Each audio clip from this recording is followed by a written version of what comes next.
నిర్దిష్టమైన ఆలోచనతో ముందుకెళ్తే ఏదైనా సాధించగలమన్నారు సీఎం చంద్రబాబు. ఈ దేశంలో ఎవ్వరూ ఆలోచించినప్పుడే విజన్ 2020 తయారు చేశానన్న ఆయన సంస్కరణలు తీసుకువస్తామంటే నవ్విన పార్టీలు ఈ రోజు కనుమరుగయ్యే పరిస్థితి వచ్చిందన్నారు. స్వర్ణాంధ్రప్రదేశ్ 2047 ప్రతి ఒక్కరికి ఓ బైబిల్, ఖురాన్, భగవద్గీత కావాలన్నారు. ఇది జరిగితే భారత్లోనే ఏపీ నెంబర్ 1గా ఎదుగుతుందని తెలిపారు. జిల్లా కలెక్టర్ల సమావేశంలో సీఎం చంద్రబాబు కలెక్టర్లతో సమావేశం నిర్వహించారు. 2 రోజుల పాటు జరగనున్న ఈ సమావేశంలో చంద్రబాబు కలెక్టర్లకు వివిధ అంశాలపై సమీక్షించి మార్గదర్శకాలు జారీ చేస్తున్నారు. ఒక నిర్దిష్టమైన ఆలోచనతో మనం ముందుకు పోతే ఏదైనా సాధిస్తామనేది నా ప్రగాఢమైన విశ్వాసం.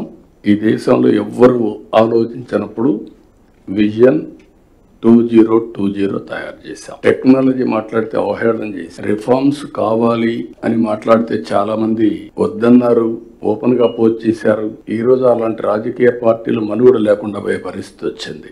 ఈ ప్రభుత్వం వస్తానే ఒక నిర్దిష్టమైన విధానం government of India Viksit Bharat 2047 తయారు చేశారు. మనం వచ్చిన తర్వాత స్వర్ణాంధ్రప్రదేశ్ 2047 తయారు చేశాం. ఇది మనందరికి ఒక బైబిల్ కావాలి, ఒక భగవద్గీత కావాలి, ఒక ఖురాన్ కావాలి. ఇది జరిగితే భారతదేశాన్ని ఎవ్వరూ ఆపలేరు. ప్రపంచంలో నెంబర్ 1గా తయారవుతుంది. అందులో తెలుగు రాష్ట్రం మనం అగ్రస్థానంలో ఉండాలని నా ఆలోచన. పొలిటికల్ గవర్నెన్స్ అన్నాం కాబట్టి ఇక్కడ ఎన్డీఏ గవర్నమెంట్ ఉంది, కేంద్రంలో కూడా ఎన్డీఏ గవర్నమెంట్ ఉంది. డబుల్ ఇంజన్ సర్కార్, డబుల్ డిజిట్ గ్రోత్. ఈ రోజు మీరు చూస్తే హైయెస్ట్ గ్రోత్ రేట్ 10.5% ఫస్ట్ క్వార్టర్లో వచ్చాం. కానీ మన ఎయిమ్ అయితే ఇంకా ఎక్కువ ఉంది, హై ఉంది. ఇప్పుడు టెక్నాలజీ కూడా మెచ్యూరిటీకి వచ్చేసింది.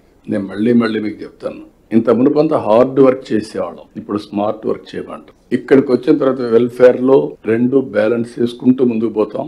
భవిష్యత్తులో కూడా different countries different profiles maintain చేస్తున్నాయి ప్రపంచం మొత్తం.